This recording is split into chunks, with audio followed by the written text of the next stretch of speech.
Hello, everyone, and welcome to Mindfulness Through Art, a journey of self-exploration. I am Heidi Parker. My pronouns are she, her.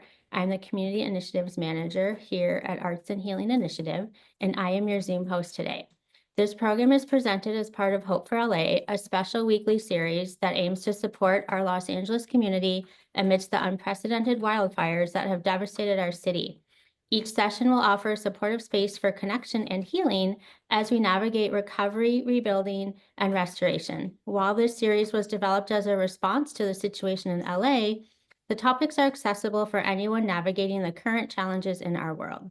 We are recording today's session in speaker view to be shared on our YouTube channel, and you are welcome to participate as you feel comfortable. Our session today is scheduled for an hour and a half, and feel free to add questions in the chat as they arise or use the raise hand function. We are grateful that you have joined us tonight, and we would like to take a moment to recognize the profound mental, physical, and emotional impacts of this challenging time.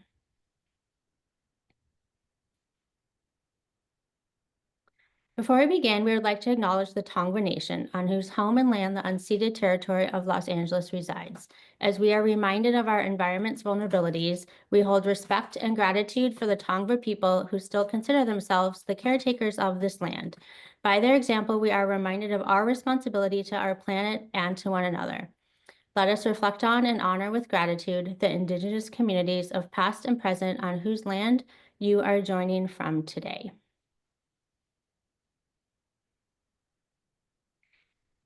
I'd like to welcome today's presenter. Lorraine Allen is an arts and play-based therapist working with children and adults in Pasadena and West Los Angeles. She received her MPS from the School of Visual Arts in New York and has clinical experience working as an art therapist with oncology patients, refugees, trauma survivors, foster children, and critically ill individuals and groups as well. She is a professional writer and journalist, and you can learn more about her by visiting her website and following at How Art Heals on Instagram. And I will turn it over to Lorraine. Thank you. Thanks, Heidi, and thank you all for joining me today. I'm so delighted to be running this workshop for you. I know we've all been through so much in the past few months, especially those of you who are here in Los Angeles. So thank you for taking the time, and I'm really excited to dive into all this material with you, and I hope it's useful. So I've created a presentation just for anyone who might be audio impaired or would like to follow along with this later or save it. But the topic that I'm going to focus on today is how creative expression has the potential to heal and enlighten and empower us, both through conscious and subconscious exploration of the self. So we're going to dive into several very sort of explorative and enlightening creative prompts today, and we'll have a little bit of time to discuss the process afterwards for anyone who wishes to have a conversation or chat about it or just share their experience. So just as an overview, creative expression and the spaces that we pour ourselves into, whether it's a canvas or a sketch pad, a Word document, a journal, even just a notepad on your phone or a stage, provides a really effective, playful method to contain and recognize, as well as release and even reevaluate or reframe our current experience, including the darkest, most difficult thoughts and emotions that we might be hanging on to or experiencing in any given moment. Art also allows us to gain some distance from difficult emotions and thoughts and anxiety, and thereby gives us back a little bit of power to exert control over these and provides us with endless opportunities for growth and mindfulness through this process. So the first very quick sort of icebreaker that we're going to do today is connecting with our inner landscape. And I'd like to invite you all to take a moment to just take a few breaths while we dive into this together. Maybe close your eyes if you're comfortable with that. Maybe place a hand on your heart or one on your belly while you're taking some breaths, and even close your eyes if you feel comfortable. And try to visualize what sort of mood or feeling your internal landscape is giving you right now. And I like to think of this as a sky. So what sort of sky we've internalized at this moment. So I'm sharing with you here just a few images of different skies to maybe get some inspiration from, maybe pick what might resonate with you, but of course, anything that comes to mind works for you. So take a moment or two and a few breaths and just sort of check in with where you are at this time. And for anyone who'd like to share in the chat what their internal landscape looks like or which of these images is resonating with them in this moment, that would be wonderful.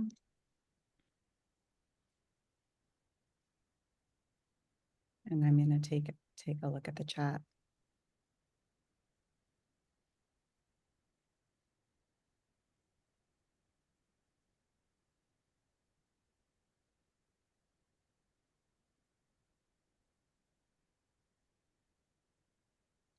The cloudy sky and the trees, and the fog, a tornado. I was right there myself earlier today. Yeah, lots of precipitation.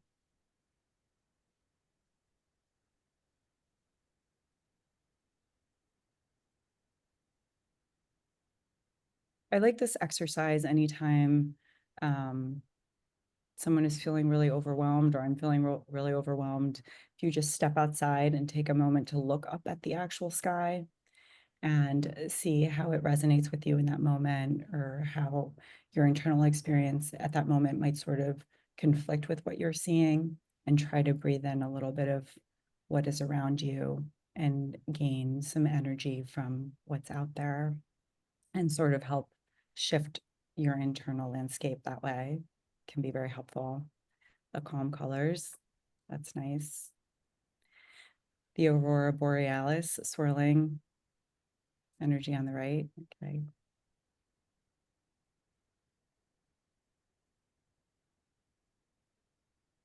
The clouds that look like you're viewing it from an airplane in flight. Yes.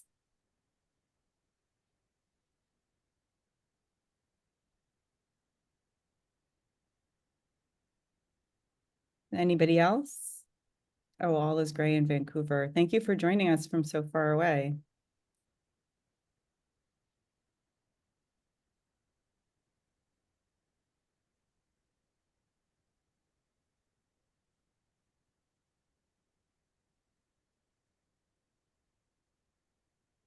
Okay.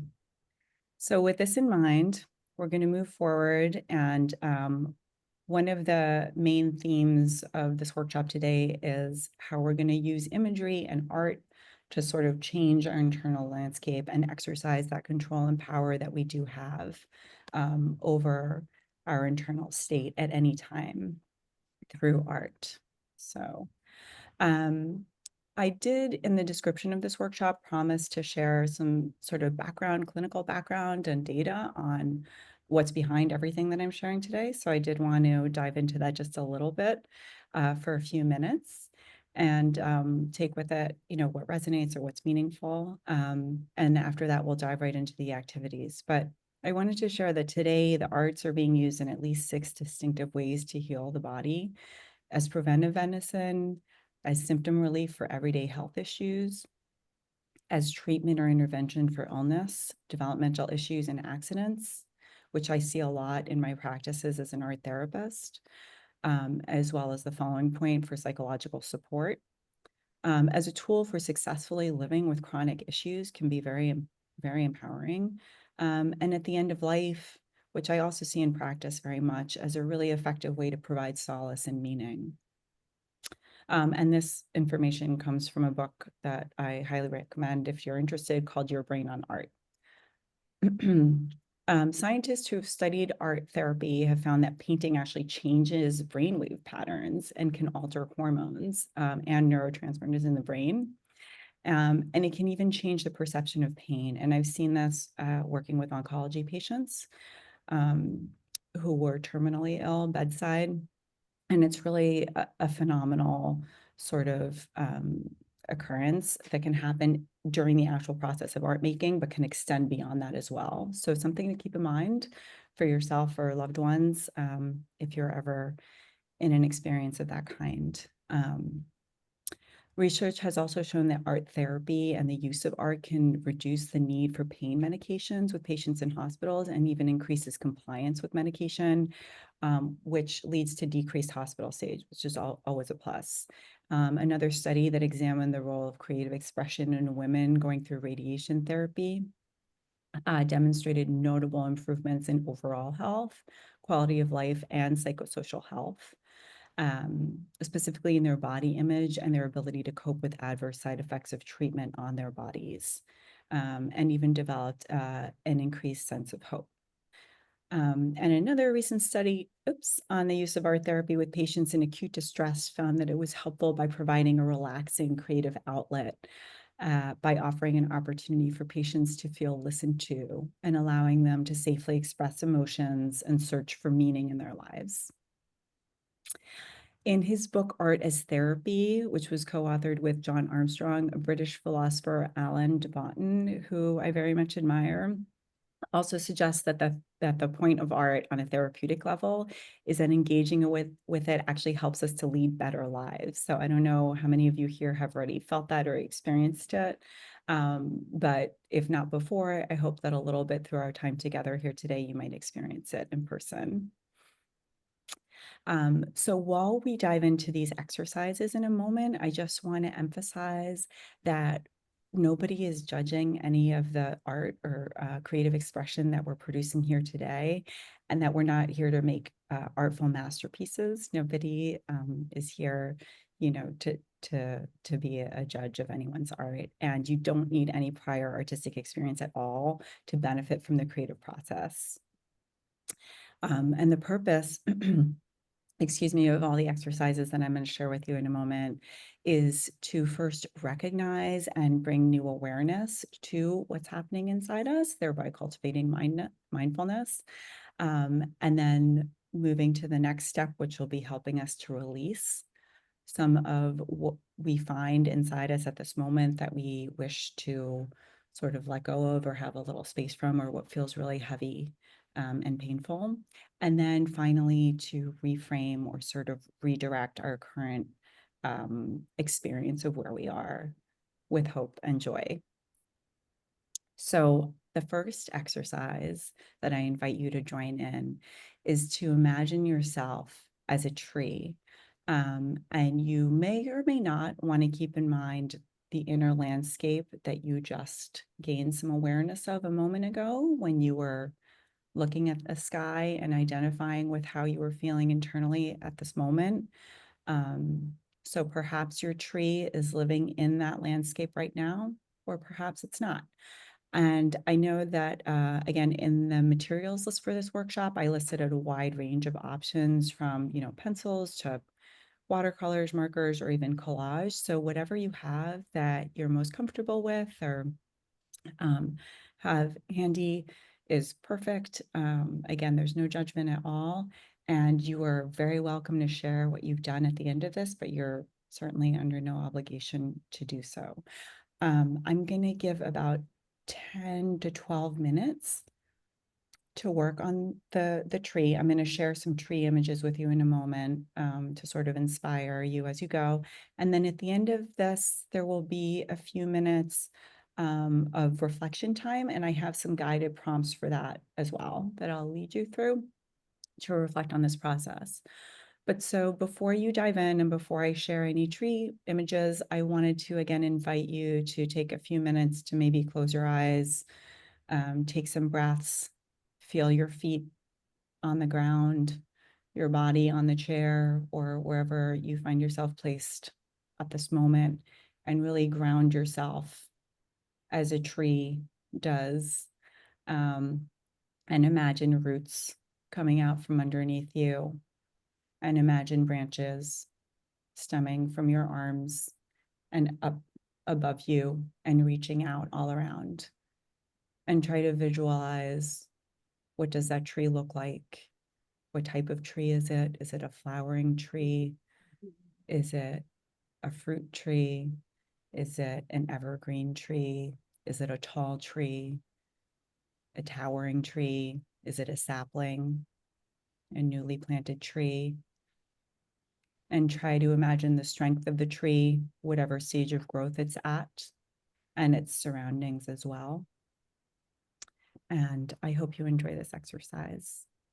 I just wanted to share also that my reason behind choosing this specific directive was inspired by something that it's actually a very common exercise in art therapy, but it was also inspired by something that I read recently and was reminded of after the fires in LA and everything going on recently in this country. But it was from the book Atlas of the Heart by Brene Brown, who just points out that after a severe shock to the body or a natural disaster, or when we find ourselves in actual anguish, it can be hard to sort of find our way back into our bodies, as she explains very eloquently. And so the simple sensory act of taking a few moments right now to stop everything else that you're doing, ground yourself in your body, feel your roots, and making art through any medium can help us achieve this, finding our way back into our body in a sort of playful, safe, and hands-on way. So I hope you enjoy it. I just want to add that I had a very nice playlist that I plan to share with you during the creative time, and was having some issues with the sound before we got on. And so I don't want to mess up the presentation. So feel free to put this on mute for the next 10 or 12 minutes and play your own music that you might enjoy while you're working on this exercise. And I'll check back in about, let's see. So at about 5:31 or 2-ish.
Lorraine, there's a quick question in the chat. Are we drawing the tree we imagined?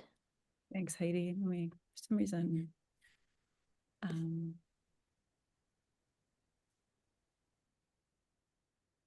oh, yes, I'm so sorry. You are drawing the tree, or like I said, using any materials that you have on hand, because I had suggested, if you prefer to bring collage materials or watercolors or paints or whatever you wish. If for some reason you don't feel like drawing, you can certainly just close your eyes or even stand up in tree pose and just feel like a tree, but really embody everything about the tree you're imagining, and sort of asking yourself why you are feeling like that type of tree in this very moment. Um, I hope that answers the question.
So a couple of questions to ask yourself while you're working on your tree is what might be growing around you? What or who, if anything, is your tree housing?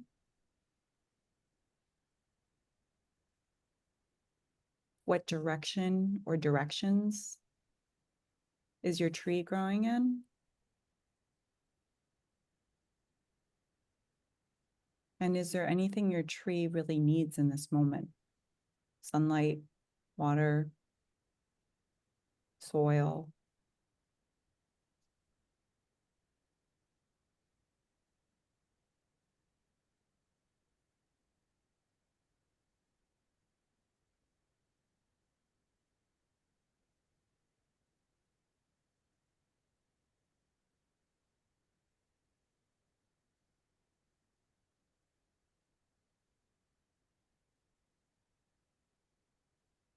We have about 5 more minutes to spend on the tree exercise.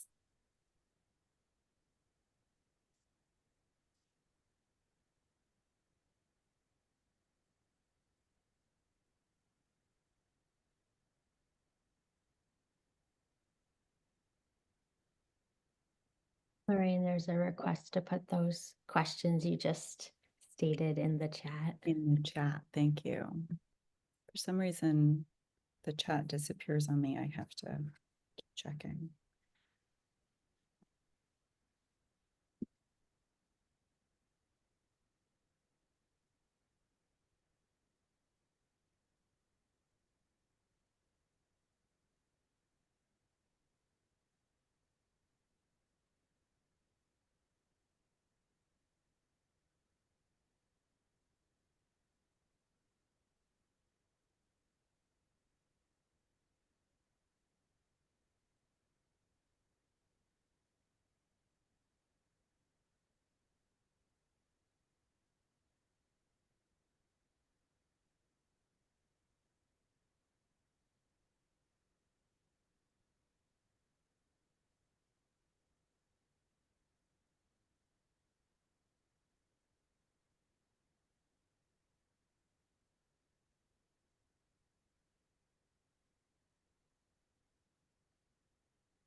How is everyone doing with their tree drawing?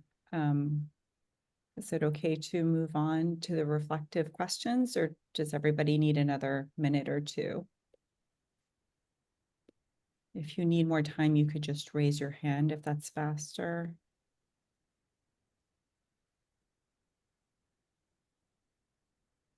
I know there are a lot of you here today. Okay. Okay. Well, I'd love to hear for anyone who wants to drop their experience in the chat or share what kind of tree they've drawn. Please feel free to put that in at this time. And as you type, if you feel like it, I'm going to move on to just guide you through the reflective questions I wanted to offer you. If you feel inclined, to sort of respond to the image you've created and the experience of it using I statements. So, for example, you could write this down or you can just sort of think it in your head. But for example, I am an olive tree, no longer young, windblown and twisted or knotted in places, but still abundant and firmly rooted in peace and hope. And while you are reflecting, I also invite you to consider the following questions. What if I'm growing even stronger and more beautiful than I'm imagining? What if there's boundless, exuberant depth and life ahead for me? And what if the world around me transforms in countless positive ways because I stand here? And I'd like to invite you to take a few minutes to consider those questions and note down any answers that might come to you. And if you'd like to share them again in the chat as well, please do so.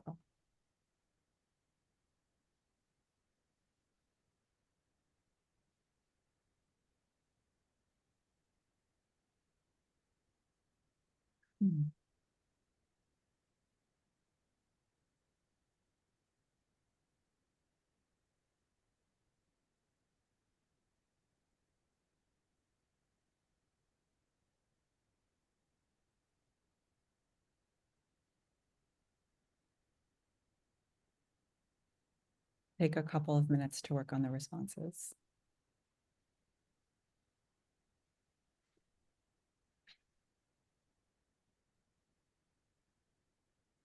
And just a reminder to keep taking some deep breaths through this exercise to help yourself hopefully feel more and more grounded and rooted in your body.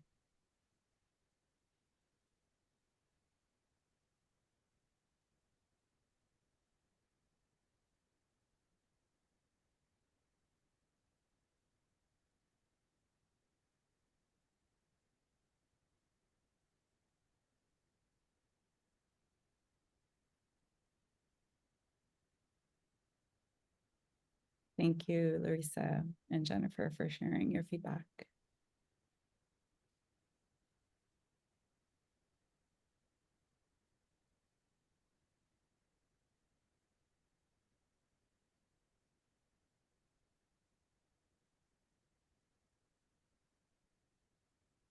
That's a very positive image. Russell, thank you for sharing that. Jennifer, I like that you included the sky and are bringing into this exercise what we started with.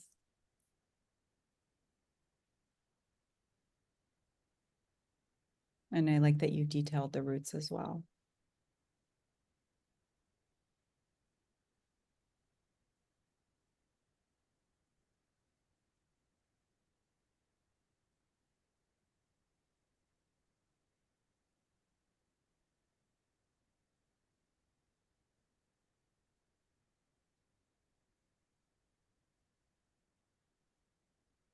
A tree at night.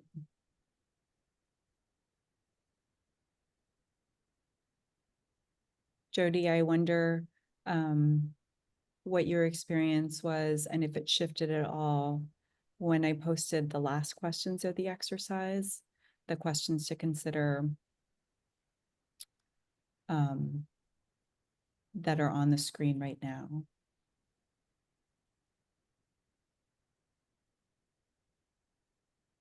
But thank you for sharing your experience.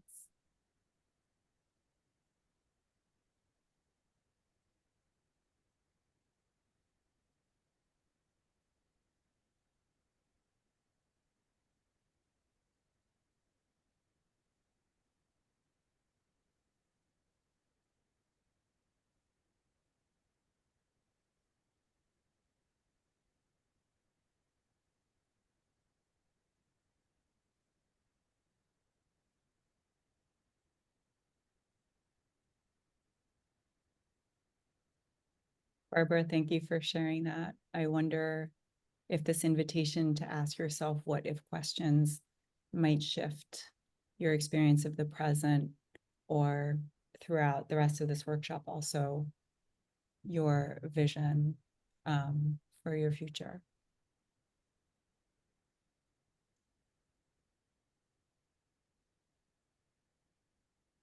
Oh, Barbara, the answer to your question is both. It depends what I'm doing.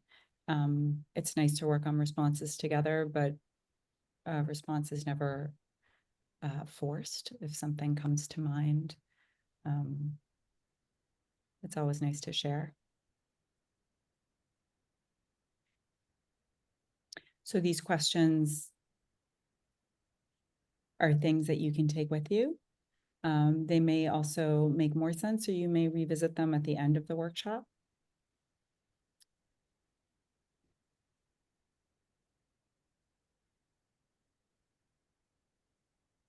Jenny, I like your response.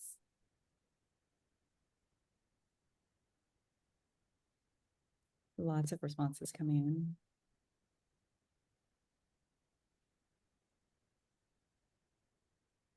Lori, I love the inclusion of the bird bath.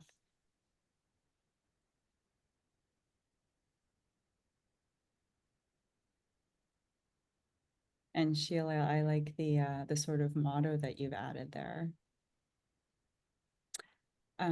Vanessa, the slides are, I am happy to share them. I'm not sure if they will be directly emailed to you by Heidi, but I'm happy to share them with Heidi. That's why I created them, so that they can be shared.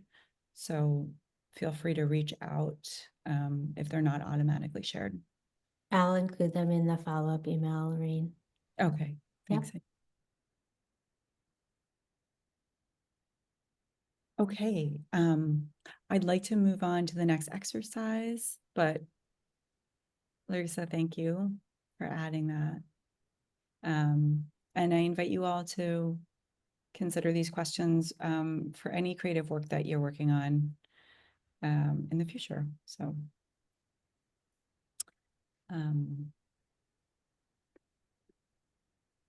the next exercise we're going to dive into is to draw a body of water. And I'm going to share some images with you in a moment. Excuse me.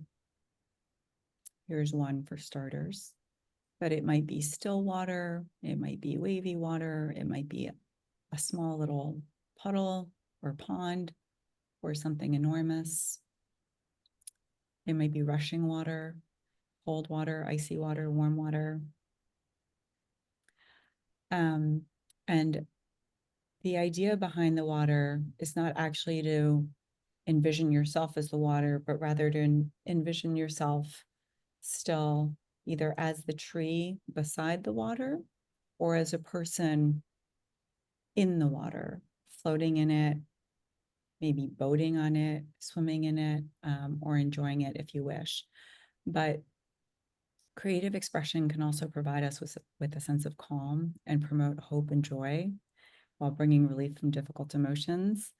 And the idea behind the body of water is to give you a space, either in your image, but also internally, in which to sort of drop or release anything that's come up for you today or that you're feeling this present moment that you'd like to let go of.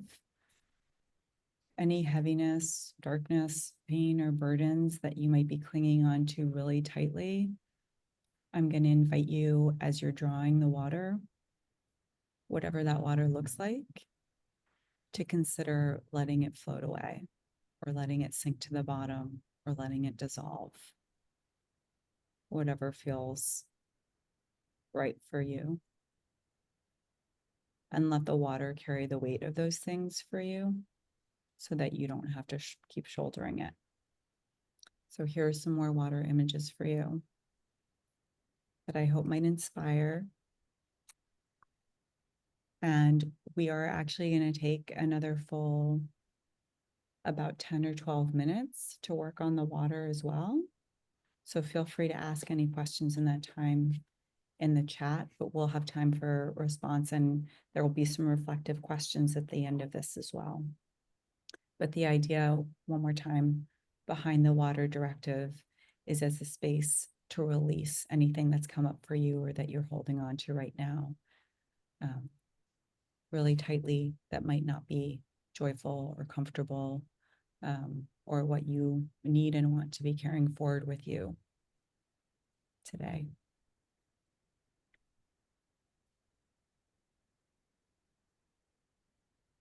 Go back to this. Yes, 10 more minutes and I will go back to the prompt. The prompt is just to draw a body of water.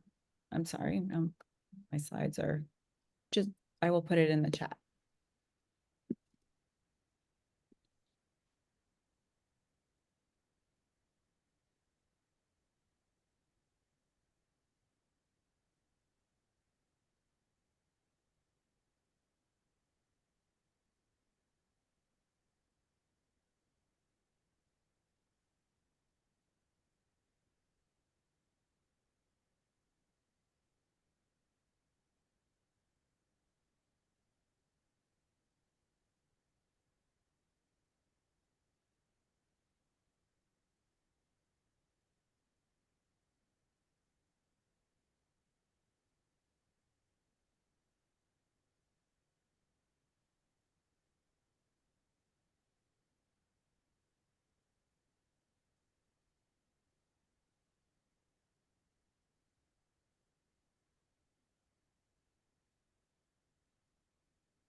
I'm adding the details of what I just said in the chat for anyone who wants to have it spelled out.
Again, it might be useful or therapeutic for you to listen to some music of your choice while you're working on this.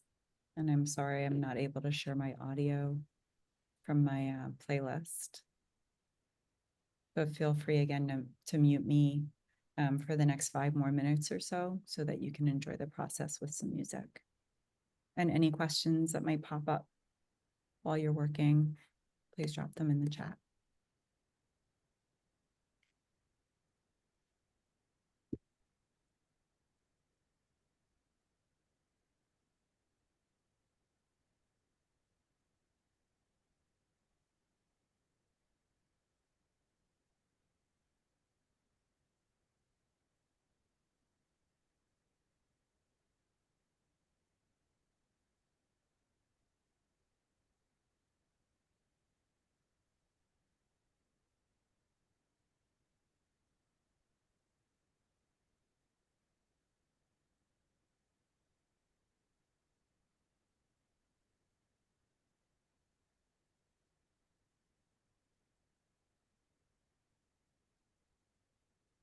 I'm curious for anybody who feels like sharing what kind of materials you're using as well. Or if you're also mixing them up between directives. I'm wondering if anyone's using collage or watercolor, or if most people are just drawing. Pencils, watercolors. Very nice.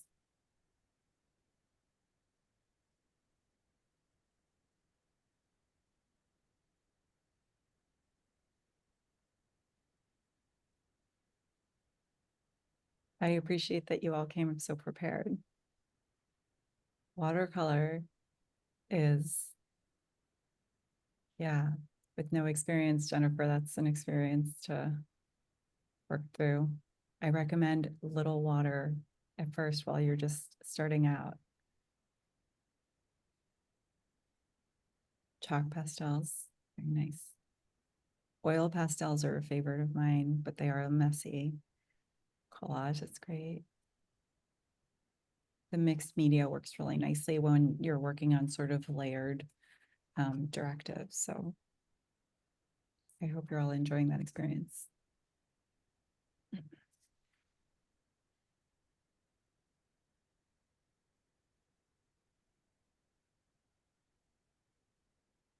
We're going to take just maybe 2.5 more minutes for this.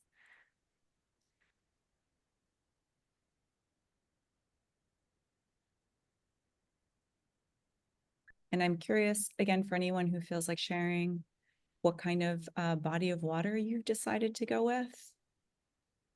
And also if you'd like to share what you're releasing or letting go. A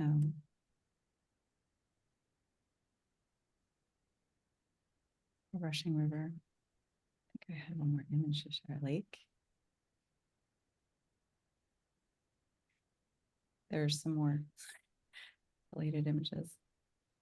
Responsibilities. It's abstract. I like that.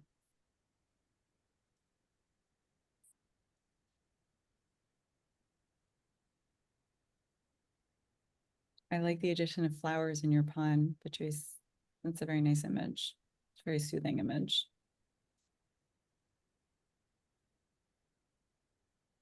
Whirlpool. I'm also curious if anybody decided to imagine themselves in the actual water, or if most people are just choosing to imagine dropping things in it.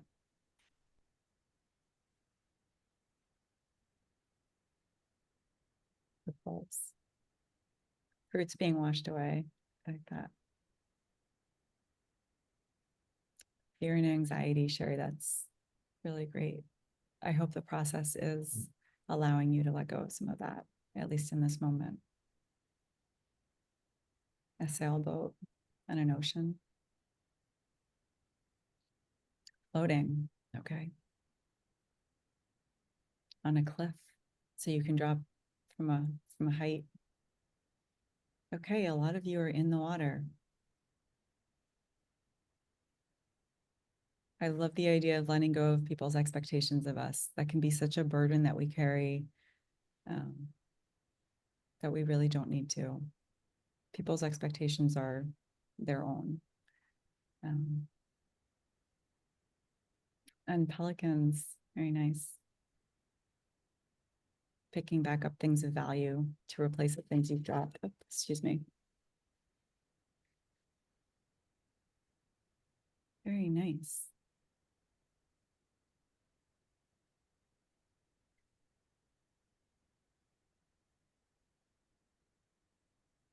These are such great responses. I'm glad that the exercise is resonating.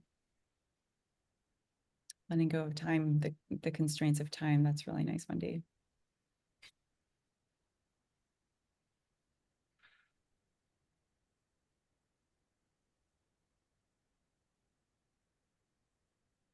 We'll take one more minute if anybody else wants to share. Sharpies. I like the addition of rocks for boundaries.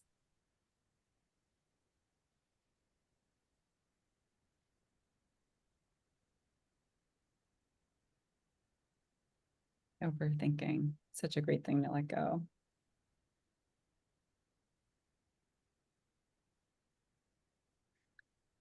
Wendy, nobody that I'm seeing in the chat has shared their work yet, but you're all welcome to at any time. Please feel free. In a cave. Russell, I love that. And there's a candle. That's a really beautiful image. Under a waterfall. Okay. These responses are really, really wonderful. Okay, we're going to move on because I do have one more, possibly even two that I'd like to share with you, exercises before we end. But I wanted to offer you these reflective questions again that are optional, but things to consider while you write, if you wish, a brief response to the image you just created and the experience. So I know a lot of you just wrote things in the chat. This is for if you want to save the response for yourself or add more in the chat, you're welcome. But you can use I statements, which some of you already did in the chat. For example, what I'm allowing to drift away in the current is, or what I'm releasing. And here's where I'd like to invite you to shift your thinking to lead us into the next and probably final directive, which is the idea of shifting away from the negative bias that we're all naturally inclined to. So a negative bias essentially just means that our brains, and it's a bit of a survival instinct, are sort of wired to focus on the negative a lot of times. And it can be work and it can be a practice, to take time every day to stop and recognize that we're doing that, sometimes excessively, often for unnecessary reasons, because we're not, constantly living in great danger, and sort of releasing that. And this invitation to shift away from the negative bias asks you to consider the following questions, which maybe some of you were already doing, because I put stuff in the chat for this directive. But what negativity and heaviness are we holding on to, and how can we soften our grip even just for this moment?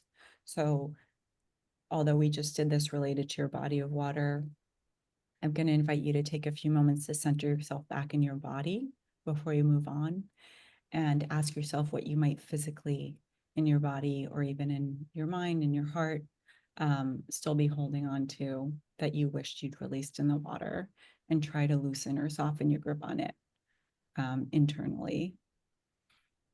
And take a few breaths while you're doing that.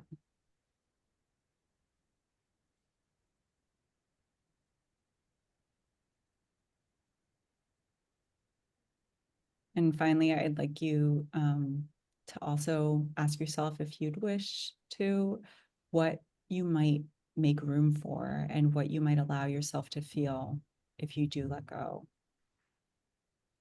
specifically of any past pain or current uncertainty or anxiety that you might still be clinging to, if not cognitively, because maybe you dropped it in that water while you were drawing, possibly still physically and emotionally inside. So what might that make more room for?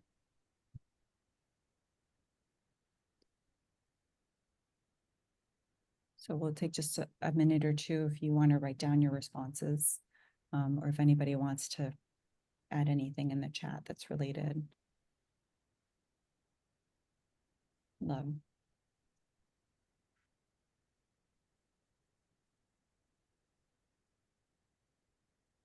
Possibility. Yeah, more room for love, more room for possibility. When we can shift away from the negative bias, we do instantly sort of make room for more positive experiences and thoughts and emotions. Self-acceptance is a great one.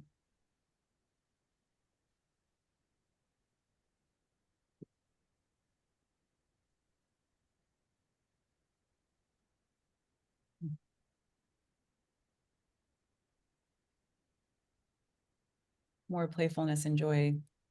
Sherry, that's a wonderful one. And again, I hope that these creative exercises that you carry with you or build on, or others that you might do in your practice already anyway, can bring that playfulness and joy into your day anytime you can make time for it.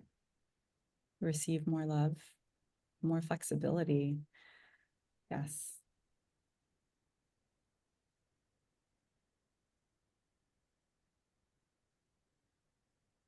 And truth. Mm-hmm.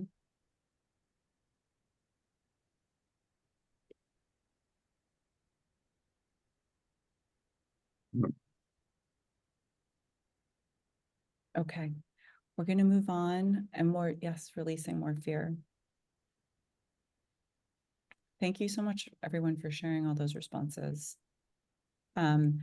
So the last part of this sort of three-step process, and this can be a drawing, but I was actually going to invite you to focus more on a written response if you feel so inclined, is to imagine yourself as a bird. So a bird in the tree or a bird beside the river. And maybe you're a bird in flight or about to take flight, or maybe you're a bird who just landed from a long flight. Whatever bird you're feeling like in this moment.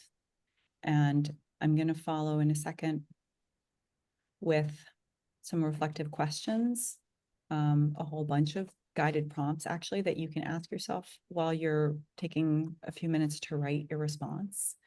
But first, again, let's take a couple of minutes if you wish to close your eyes or put your hand on your chest to slow your breathing for a few minutes, and just take time to imagine the bird before we move on with the questions.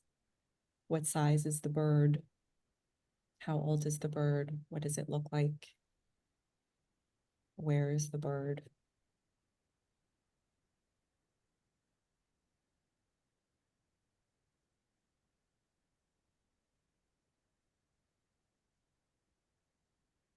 And since birds are always flying off, I'd also like you to consider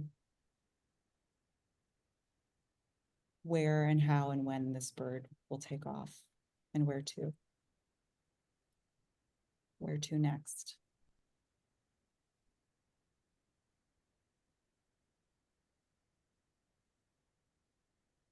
Okay. So I hope everyone has a bird in mind. I purposely did not download and share any bird images because I very much wanted this to be a bird of your own creation and your own imagination. Your bird can look like anything you'd like. So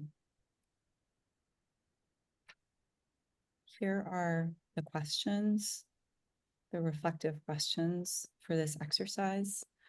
But what I want you to first consider before I read through them is, again, coming back to the idea of the negative bias that we're trying to sort of shift away from, at least for this brief period of time that we have together, while we're being creative and connecting together, is that every anxiety and fear that we carry about the future beyond this very moment that we're in, that we're sharing right now, is imaginary.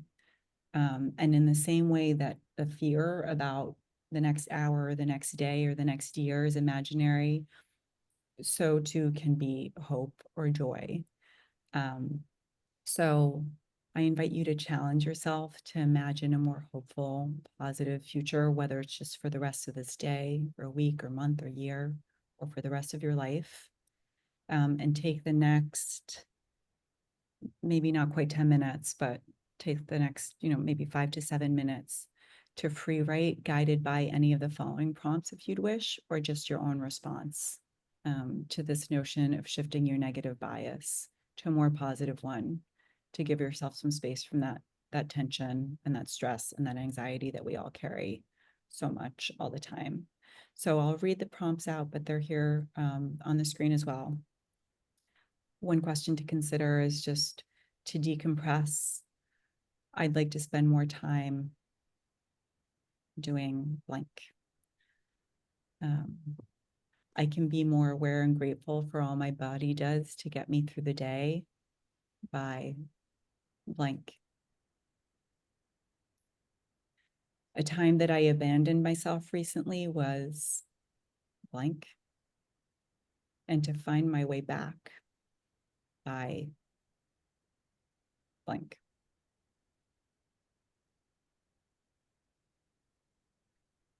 There are a couple more questions to consider. Doing blank helps me feel most connected to my body. Doing blank helps me feel most connected to the earth. And finally, a question I'd invite you all to close this exercise with is what my body needs most right now is blank.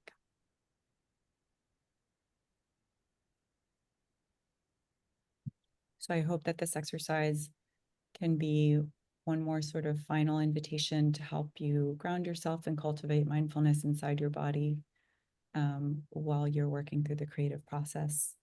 And again, feel free to share your experience either while you're writing or when you're done.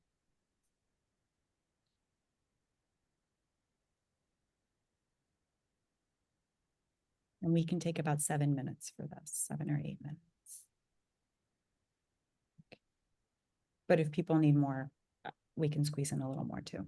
So I'll check in.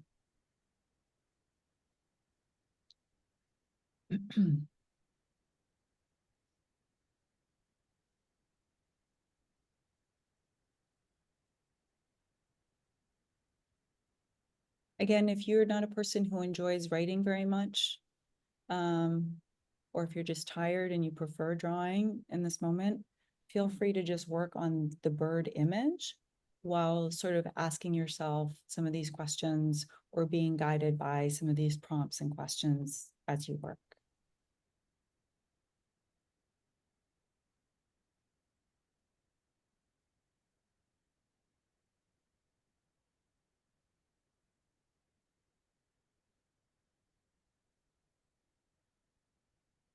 We're going to take about 3 or 4 more minutes.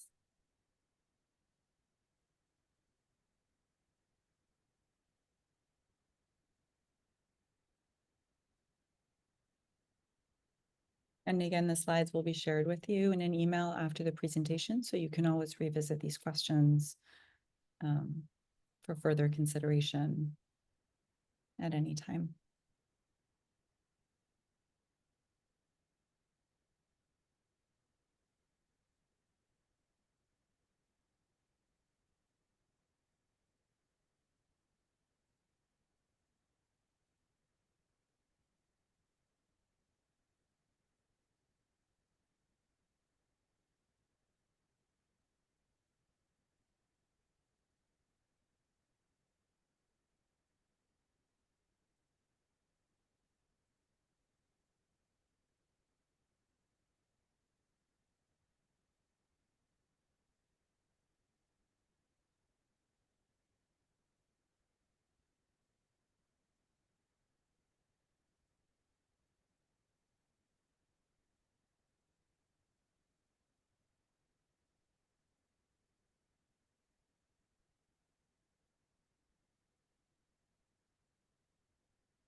Okay. Does everybody need 1 or 2 last minutes? As you're all wrapping up, just wanted to note that the very last question here, about what it is that your body needs most right now in this moment. If you're already done or you're wrapping up, I'm going to invite you one more time to take a few breaths and really dive into your body in this moment, and see if there's anything else other than what first came up for you, for a couple of reasons, because the first thing that comes up is not always the thing that we need most, even though it feels the most pressing. Sometimes it's masking something behind it, which is always important to consider. But I'm also pointing out this last question one more time because it does lead into the final sort of 2 questions and tiny exercise that I wanted to end with today in another minute or 2.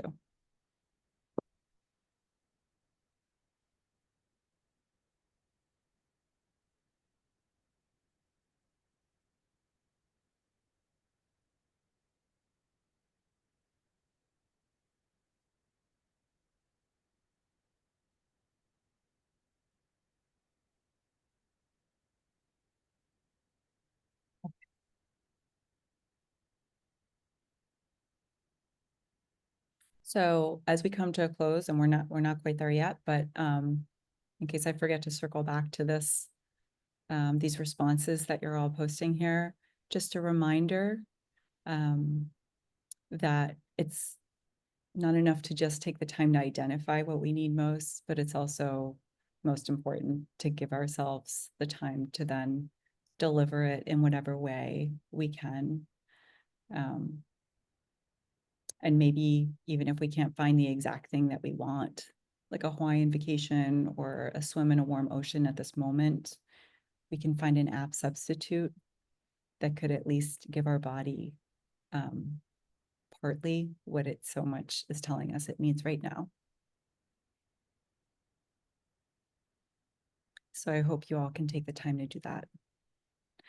I'm going to move on to the very last, one of the last slides and the very last invitation to be creative this evening together. So in following with the idea of what our bodies need most right now, the last question is, or the questions are, what do my heart and mind need most right now? And you might find that the answer is the same as what you came up with for your body, but they might be different, or they might sort of layer on each other or complement each other. And again, maybe you can't give your body exactly the thing it's screaming for, but maybe you can give your heart and mind what it needs most in another way and find comfort there. And to help you get there, the last 2 questions I'd like to close with are what make you feel most whole and at peace? What are you doing in those moments? Who are you with? Where are you? And finally, taking note of today, something that you have found peace and comfort from. And you can just take a moment to journal or write about these things. But another exercise, again, if you feel more called to draw at this moment or draw at the same time, is a sort of very meditative, calming exercise I love to do, which is to take a fresh piece of paper and whatever material you have on hand, a pen, pencil, marker, paintbrush, and draw the shape of a heart while you're considering what your heart and mind need most right now, and just sort of keep tracing over and over in that heart shape, centering yourself in your own heart, physically while you're doing it, and while you're asking yourself these questions. So we can take maybe just 2 or 3 minutes to draw that heart and ask yourself these questions, or to write down some answers and take the questions with you to keep pondering. And again, feel free to drop your responses, or any feedback or anything in the chat that you'd like to share.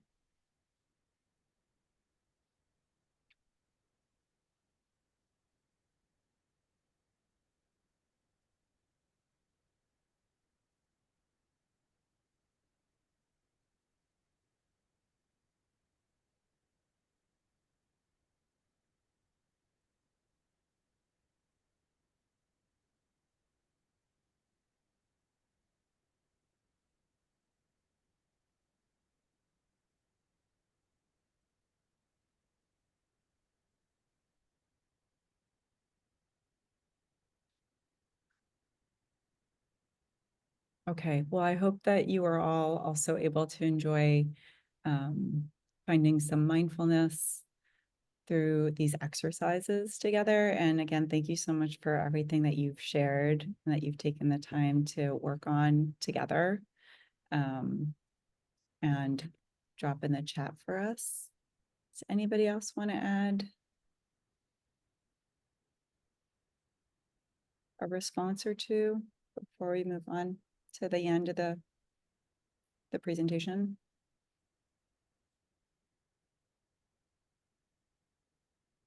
Okay.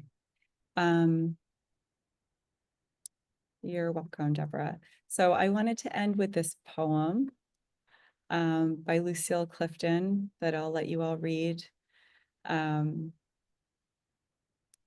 But it's a poem that I like to share a lot in art therapy workshops, and I hope resonates with you all and some of the work that we did together today. And I also just wanted to add that I won't bore you with all the copy on the screen right now, but at the end of this in the following couple of slides are lots of links and resources of books and websites and things like that related to everything that I was talking about today, just for your future reference. So I hope those might come in useful when you get them via email. And my website, which is lallen.org, is also listed here, so you can feel free to reach out that way anytime to connect or for future workshops or anything like that. And I'm so grateful for you all for taking the time to come together as a community and be creative. And it was really lovely. And I just wanted to open this up to you. I know Heidi has some things to add before we close, but if anybody has any questions that you want to drop in the chat for me quickly, feel free, or while Heidi is talking, I'm gonna still be here, so. Thanks, Lorraine. I am going to quick share my screen.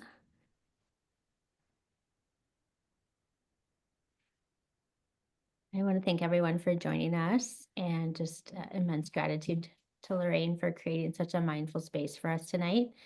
I'd like to extend our appreciation for our donors and the LA Department of Arts and Culture, who continue to make the Hope series possible.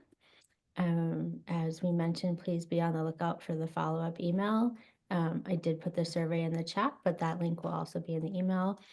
And then our upcoming programs next week, we have a movement-based program with 2 of our faculty. And then we have our upcoming Hope series in March, which is a 4-part series of soul collage and guided autobiography. And then in April, we have storytelling for resilience. So those links will be in the follow-up email as well. And I hope to see you all in those sessions. And of course, we do our regular Hope series is a monthly series, and we'll be returning back to that in April. And then as soon as we have additional sessions, they will be posted on our website for registration. So thank you all for being here, and I will turn it back over to Lorraine for any questions.